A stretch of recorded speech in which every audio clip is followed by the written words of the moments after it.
Welcome everyone to the show. So today, very difficult day in markets. We saw sell-offs across the board, and especially in parts of technology, the semiconductor index getting crushed today, one of its worst days in many years. And of course, NVIDIA being the poster child for the semiconductors and really one of the two or three AI generals, as we call them, the Microsoft, the NVIDIAs, that have been leading the charge on the way up over the last sort of 17, 18 months. NVIDIA's really been the big one. And so the pressure on this stock on earnings was incredible. Jensen has been raised to this almost godlike status, and he just couldn't quite live up to that kind of unrealistic expectation. The numbers for NVIDIA were fantastic, maybe with just a couple of little tiny questions in there, but that was enough to not get this massive pop, which would have probably brought in a lot of hedge fund money, and the hedge funds have been de-risking in the area of technology and semiconductors lately. And so that could have been the moment where they had to start piling back into that sector. The evidence was not compelling enough. And so here we are. And in our chat room, the Cash Flow Insiders chat room last week, I've been mentioning for weeks now that I've been very skeptical of Microsoft and NVIDIA. And we strapped on some puts in the chat room, and our NVIDIA around 1750, I think it was, 11750 or 118, and just looking for that as the potential hedge for the overall market, because chances are if semiconductors fall, some of the other market is gonna get pulled down a little bit with it. Now, I'll be the first to admit I didn't think the broader market would get pulled down quite as much based on this move, but there was more to it than that. There's been some data lately, and of course the markets are back to worrying about a harder landing than markets really hope for, which is going to be the big difference between rates coming down for reasons of them just being too high above and beyond inflation, in other words, real rates, versus rates coming down for some more severe market softness, economic softness. So those are two very big differences there. If you bring rates down for a severely slowing economy, markets are not going to like that. If you bring rates down because they're simply too high versus the rate of inflation, and you want to support the labor market, which is basically what Powell said last week. He said, look, we're here to support labor markets. We're not worried about inflation anymore. So if we have to bring down rates to support labor, that's almost a little bit of a Fed put in there. But at the same time, the market is not going to take kindly to weakening economic data. So what have we got? We had NVIDIA pull back very, very sharply. And it turns out after the close, there was some news that came out, antitrust kind of news, and so NVIDIA has since defended itself in the after hours, but unfortunately it hasn't helped that much. We're seeing a follow through in the stock tonight, closed at 108, which was a very big drop of over $11, almost $11.50. Now here we are trading down around 106.33. We did get into the 105s. Not sure if we got into the 104s, but definitely the 105s on that news. And so the follow through to the downside has happened in the after hours. And I wanted to do a little bit of a follow up to the video I did the other day, which was trading NVIDIA in the after hours, post earnings. Now we're past earnings and we're past post earnings. We're now into the regular course of business again between earnings reports. And so similar concept, but now I'm going to show you how to trade on a delta. So what I did tonight is I have 20 of these puts, these November 100 puts that I bought up around 117.5, thinking the volatility was quite low.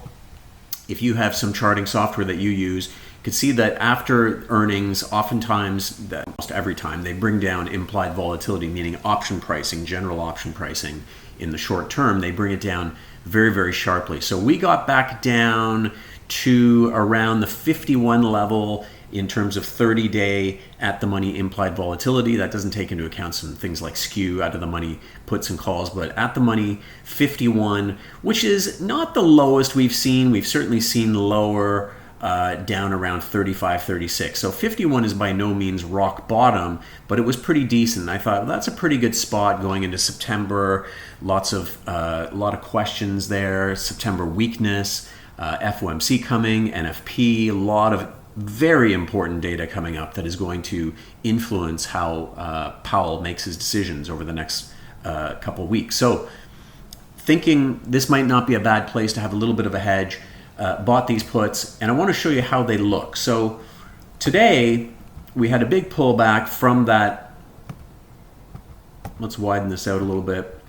A big pullback from that level that we put them on, which is up around 117.5, 118.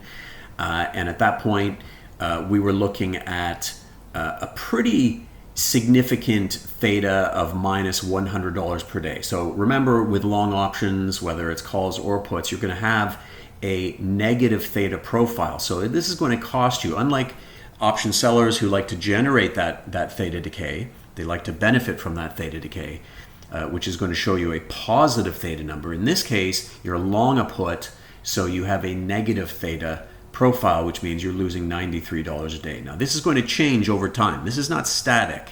It will not stay this way. It's going to accelerate, of course, depending on where the stock goes. All else being equal, this is going to accelerate as we get nearer to that expiry date. Positive vega, so if the implied volatility pops a little bit, which happened today a little bit, so we benefited a little bit from that put sale. And of course, we're negative delta, right? So when you're long puts, you have a short market bias, at least towards the underlying. And so you're going to make about $1 for every dollar drop, you're going to make about $384. So what happened today? Well, we got down to, let's unlock this, 106.36. Now notice something. Our delta is actually minus 673. So this is a good chance to look at delta as well. I'm going to teach you something really cool in a moment. But our delta has increased. Why is that? Well, we've gotten much closer to the strike price. So we've gone from 118 to 106, and the delta on those puts has gone from maybe about 16 or 17 to 34. And so here we are at a 34 delta. That means we're shorter the market, because now this position is going to be more reactive as we get closer to that $100 strike, which is where we get that. There's almost this non-linearity to the way that a delta works. It's very slow at first as the puts are way out of the money. As you get closer to at the money, they start to accelerate in value. We call that gamma. So let's see what happens. Right now, we're down at 106.31 in the after hours. The stock closed at 108. Now, I'm thinking we've come down from 130 in a hurry, right? My target on NVIDIA is probably in the high 90s at this point. I think you can get there. I just don't see a catalyst. I've been saying this for a few days. I don't see a catalyst that's going to get this stock to all-time highs. Now that we're past earnings, now that we continue, in my view, with this AI is maybe a little bit overhyped at this point. I'm not saying NVIDIA is extremely expensive, but the whole narrative is a little bit overhyped. And remember, that markets move at the margin, right? A little bit of a change in narrative can make a big difference. And if everybody was in on this full AI concept, as soon as you see a little bit of weakness in that storyline, that's enough for these stocks to get sold off again. And so right now we're going to take a look at our delta. So I'm worried that maybe this stock opens at 108 or 109 or 110 tomorrow morning. How do I lock this in? I can't trade the options after hours. They're not trading anymore as of 4 p.m. Eastern.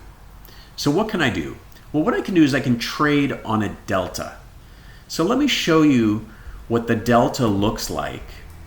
I'm going to bring up delta here in our metric that we're following on our chart, and we can see that at 118 we were short about 384 deltas at 118, 386 deltas. What happens at 106? Well, now we're short that 672, which I just mentioned to you.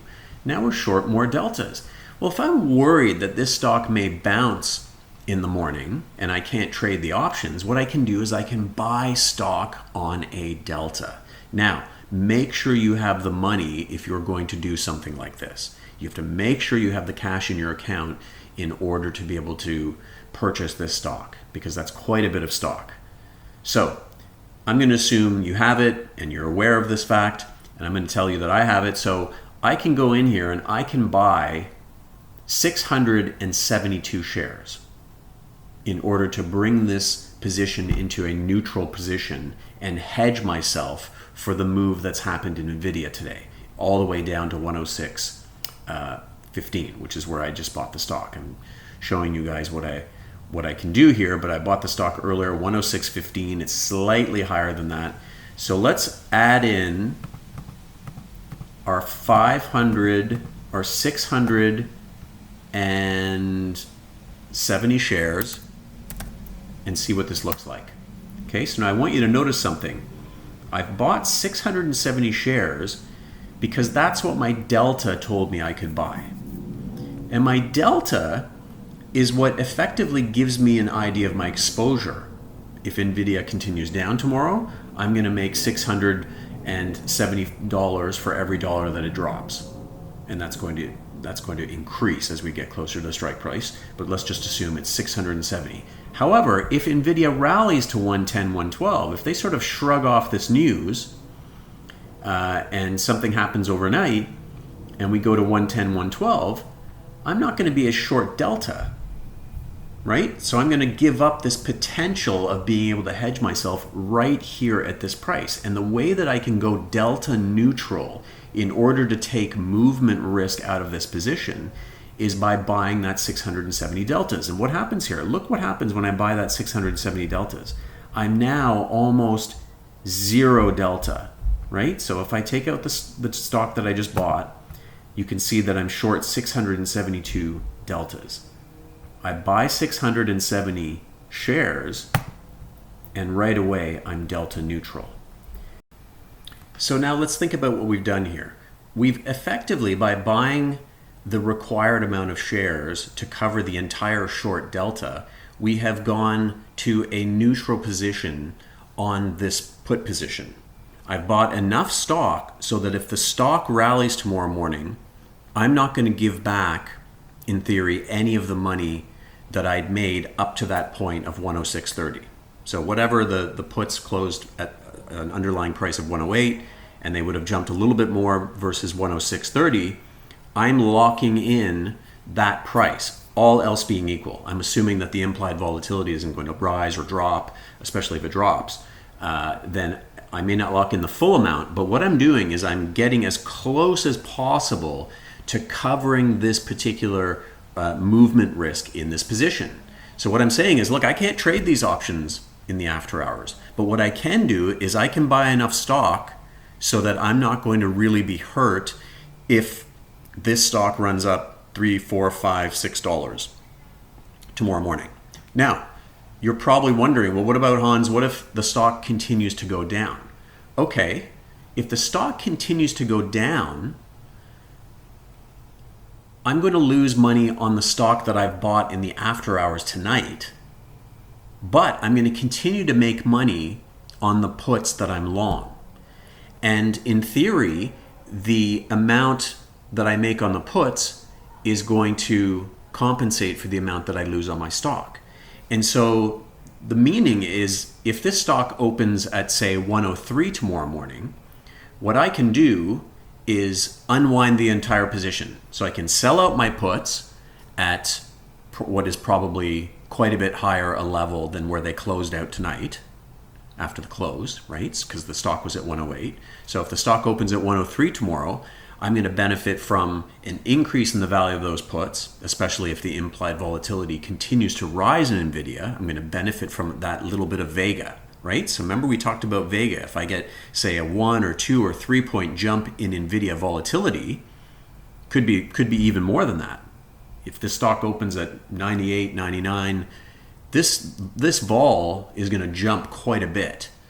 And I'm going to get a really, really big Vega push. So I'm going to make money on those puts. I'm going to lose, let's say at 103, I'm going to lose $3 because I bought it at 106.15. So I'm going to lose $3 on the stock. I'm going to lose almost $1,800 on the stock. But I'm going to make about 1,800, probably even a little bit more on the puts between 106.15 and 103. So it's perfectly fine that I'm not making money on that extra $3 move, because whatever I'm making on my puts, I'm losing on my stock, or whatever I'm losing on my stock, I'm making on my puts, however you want to look at it. But the whole intention here, the intention is that we don't know what's going to happen tomorrow morning. But what we can do right now is delta hedge ourselves so that we don't need to worry about that all night and worry that NVIDIA might open at 115 tomorrow, or 110, or 111, or 112.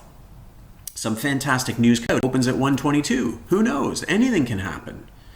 So what we're doing is we're making a best effort attempt to lock in a P&L based on 106.15. And this is now, in the third video in this series, I'm going to start showing you how to delta trade back and forth. So in this particular lesson, I'm just saying, look, in the morning, the stock opens, you close out the position, and you've made money from 118 all the way down to 106.15, and wherever it goes after that, which you're probably not going to make a whole lot on. Now, if it moves enough overnight, if it moves to 98, 97, 96, you're going to make way more on those puts than you're going to lose on your stock.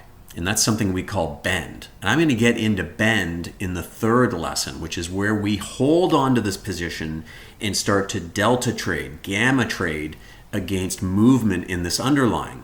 And I'm going to give you a little preview that you might consider doing that if you thought the volatility was low. So if you thought the current implied volatility was low on NVIDIA and that you're going to get enough movement up and down in that stock, you can flip stock back and forth because of bend. You're going to get shorter stock on the way down, so you can buy stock. You're going to get longer stock on the way up. You can sell stock, and you're going to continually buy and sell stock in order to capture realized volatility. You're going to monetize realized volatility and hopefully make up for the theta that this is costing you every day. That's basically, I did that for a dozen years. I would have days where I had $50,000 of theta, of negative theta, to make up for by trading the underlying back and forth, or trading my portfolio back and forth. So I'd have to trade like a mofo to try to make all that money, and over and above, hopefully make a profit over and above that. So if my theta one day was, $50,000 to the negative, if I made $75,000, I was ahead for that day. So we're going to talk about that in the third lesson. Today, I'm just giving you an idea of this is how you neutralize in the after hours. Tomorrow morning, it doesn't matter where NVIDIA is, 112, 102, doesn't matter. I'm going to close this position. And what I did tonight is effectively going to lock in the 106.15 price that I'm buying here. So hopefully that was informative. And in the third part of the series, I'm going to show you a little bit more of that back and forth gamma trading as a market maker likes to do, who is long gamma primarily, likes to do. And I'm going to show you how to pay the carry, pay that theta. So we'll see you next time. Hope you enjoyed it. And if you have any questions, reach out to me on Twitter or leave a comment, and I'll try to answer them as soon as I can. Thank you.